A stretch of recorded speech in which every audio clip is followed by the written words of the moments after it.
우리 한 목소리로 함께 읽도록 합니다.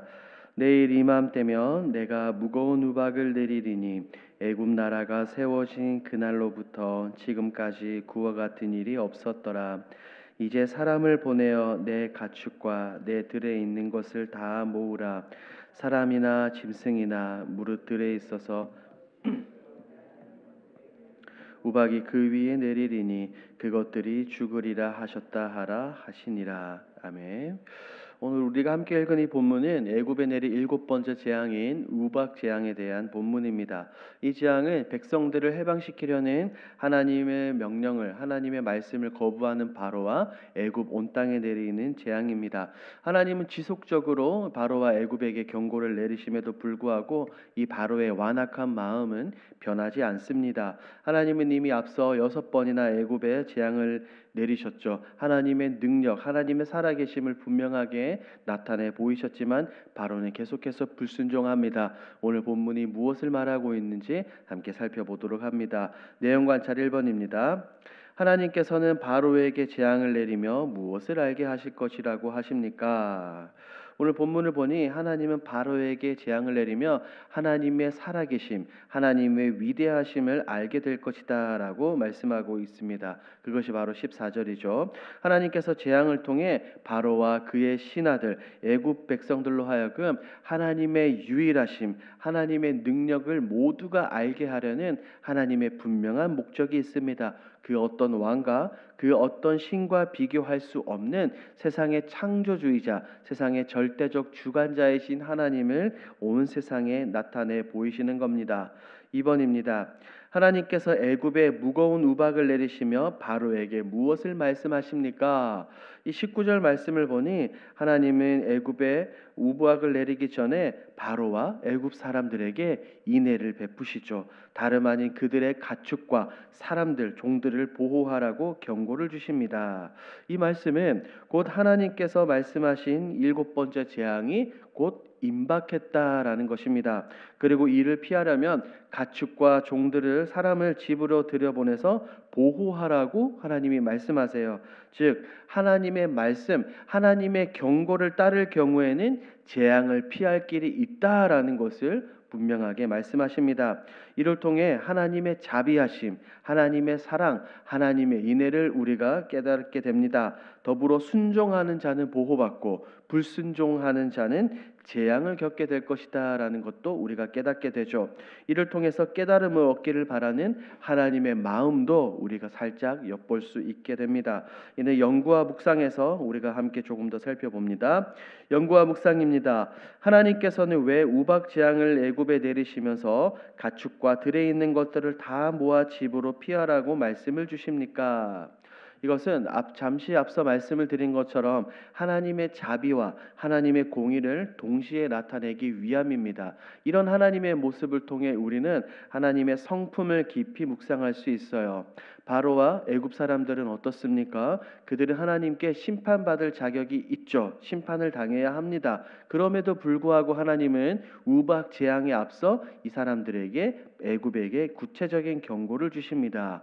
이것이 무엇을 뜻하는 것일까요? 하나님은 심판을 통해서도 심판 앞에서도 그들에게 회개할 기회와 구원의 문을 열어두고 계신다는 겁니다. 애굽 사람들은 경고를 통해 그들의 가축과 모든 것들을 재산을 보호할 기회를 얻었습니다. 하나님은 단순히 애굽 사람들에게 바로에게 벌을 내리시는 것이 아니라 경고하심으로 인해 순종할 수 있는 기회를 그들에게 주셨던 거예요. 보십시오. 악인에게도 은혜를 베푸시고 악인에게도 다시 한 번 더 돌이키시기를 원하시는 하나님의 이 성품을, 하나님의 마음을 볼 수 있습니다. 더불어 이 경고를 통해 순종과 불순종의 결과를 알 수 있죠. 하나님의 경고를 듣고 가축과 사람들을 집안으로 보낸 사람들은 재앙을 피할 수 있었을 겁니다. 하지만 역으로 생각해 본다면 하나님의 경고를 듣지 않은 사람들은 어떻게 했습니까? 심각한 피해를 입었다는 거예요. 하나님 말씀에 대한 순종도 여기서 살펴볼 수 있습니다. 마지막으로 하나님의 공의를 봅니다. 하나님은 심판을 내리실 때 갑자기 벌을 내리시는 분이 아니라는 거예요. 그에 걸맞는 죄를 지적하시고 정당한 경고를 주시고 그에 따른 결과를 결과를 명확하게 주시는 겁니다. 하나님의 뜻은 어디 있습니까? 단순히 애굽 백성을 멸망시키는 데만 목적이 있는 것이 아닙니다. 그들로 하여금 하나님의 권능을 인정하고 회개하고 하나님께 순종하기를 바라시는 거죠. 이렇게 이 재앙과 경고를 통해 우리는 하나님의 자비와 권능, 순종을 시험하시는 그 모습을 볼 수가 있습니다. 느낀 점을 봅니다. 이전 재앙보다 더 무거운 재앙을 내리면서도 애굽 백성에게 선택의 기회를 주시는 하나님을 보며 무엇을 느낍니까? 이건 역시 이 영과 묵상과도 연결됩니다.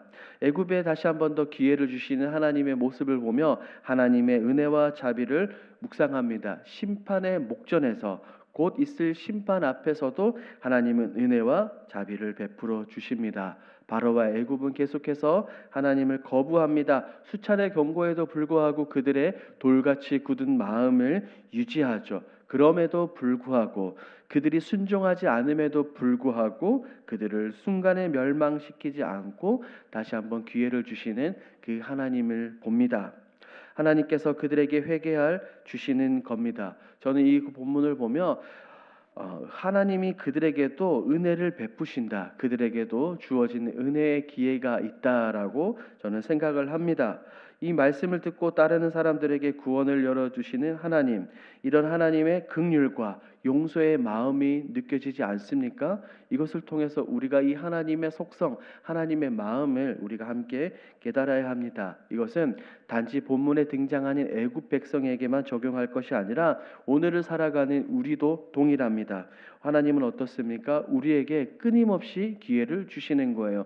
끊임없이 우리에게 말씀하시고 끊임없이 우리에게 경고하십니다. 나의 말에 순종하라. 내게로 돌아오라. 죄에서 벗어나라 라고 말입니다. 역시 공의와 사랑의 하나님이시라는 것을 다시 한번 깨닫게 됩니다. 적용을 봅니다. 세상 눈치를 보다가 내가 하나님과 믿음을 드러내지 못한 적은 언제입니까? 그래요. 우리는 연약한 인간이기 때문에 때로는 두려움과 압박, 여러 가지 어려움으로 인해서 세상에서 우리의 신앙을, 나의 믿음을 공개적으로 드러내기를 주저할 때가 많습니다. 대표적으로 이제는 거의 끝났다고 보지만 코로나19를 들 수가 있겠죠. 굉장히 많은 그리스도인들이 내가 신앙인이다, 하나님의 자녀다라는 것을 굉장히 숨겼습니다. 이런 예는 성경에서도 그것을 찾아볼 수 있는데 대표적인 예가 바로 베드로입니다. 예수님의 수제자라고 예수님을 열정적으로 따라다녔던 이 베드로조차 죽음의 압박 가운데 어땠습니까? 자신의 믿음을, 자신의 신앙을 부인했습니다. 베드로가 닭이 3번 울기 전 예수님께 이렇게 말했죠. 내가 주와 함께 죽을지라도 주를 부인하지 않겠습니다 라고 그가 분명히 고백했습니다. 하지만 막상 예수님이 체포당했을 때는 완전히 달랐어요. 사람들의 비난과 죽음의 위험 앞에서 그의 신앙을 드러내지 못했습니다. 베드로의 이 모습은 우리에게 매우 큰 교훈과 적용점을 줍니다. 베드로는 이후에 통곡하며 회개했고 그 후로는 자신의 신앙을 세상에 용기적으로 공개적으로 드러냈습니다. 다시는 두려움에 굴복하지 않았고 복음 전파에 힘을 다했습니다. 혹여나 우리의 삶의 현장 가운데 이런 모습들이 있다면 베드로처럼 다시 일어서야 합니다. 세상에 굳건히 내 신앙과 내 믿음을 드러내며 신앙을 지키며 세상에 당당하게 드러내야 될 줄 믿습니다. 마지막 결단입니다. 내가 속한 가정과 일터에서 하나님을 드러내는 삶을 살기 위해 무엇을 실천하겠습니까? 우리는 하나님의 자녀로서 우리가 살아가는 이 삶의 현장 가운데 하나님의 살아계심과 나의 신앙과 믿음을 분명하게 드러내 보여야 합니다. 첫 번째, 가정에서는 다름 아닌 가정 예배를 드리거나 공개적으로 기도하는 시간을 보이는 것입니다. 하나님께서 우리의 가정의 주인이시다. 우리 가정은 다름 아닌 하나님의 말씀이 이끌어 간다라는 것을 내 가족들에게 공식적으로 인정하고 그것을 나타내 보이는 겁니다. 더불어 믿지 않는 내 가족이 있을 때 그들을 예수님의 마음으로 대하는 거죠. 어렵고 힘든 상황 가운데 불같이 화를 내기보다는 하나님의 사랑, 예수님의 마음으로 그들을 보듬고 용서하고 사랑하고 이해하려고 노력하는 것입니다. 이것이 바로 오늘 본문에 나오는 하나님의 성품을 닮아가는 것이죠. 그리고 일터는 우리의 신앙과 삶이 충돌하기 굉장히 쉬운 곳입니다. 하지만 어려워 보이지만 오히려 하나님을 드러낼 기회가 훨씬 더 많이 주어집니다. 먼저는 작은 일에도 말씀을 기준으로 행동하며 맡은 일에 최선을 다해야 합니다. 꼼수를 부리지 않고 주어진 일에 최선을 다해야 되는 거죠. 그리고 일터에서, 직장에서 다른 사람들과의 관계를 굉장히 중요하게 해야 합니다. 어떻게요? 예수님의 모습을 따라 낮아짐과 겸손, 섬김으로 말입니다. 특히 요즘은 말이 굉장히 중요합니다. 우리가 언어를 통해 하나님의 자녀, 예수님의 자녀라는 것을 분명하게 드러낼 수 있습니다. 상대방을 험담하거나 욕하거나 비방하고 헐뜯는 것이 아니라 하나님께서 우리에게 주신 이 입술로 다른 사람을 축복하고 빛과 소망을 그들에게 전달하십시오. 이처럼 삶 가운데서 하나님을 드러내는 일은 우리의 가정과 일터, 세상 가운데 작은 실천에서 시작이 됩니다. 말과 행동에서 예수님의 하나님의 성품을 드러내며 하나님이 나의 삶의 주인이라는 것을 확실하게 나타내 보이십시오. 이것이 바로 그리스도인들입니다. 이것을 기억하시고 오늘 하루도 세상에 빛과 소금의 역할을 감당하시며 하나님의 영광을 드러내시는 저와 여러분들이 되길 우리 주님의 이름으로 축복합니다. 아멘. 함께 기도하겠습니다.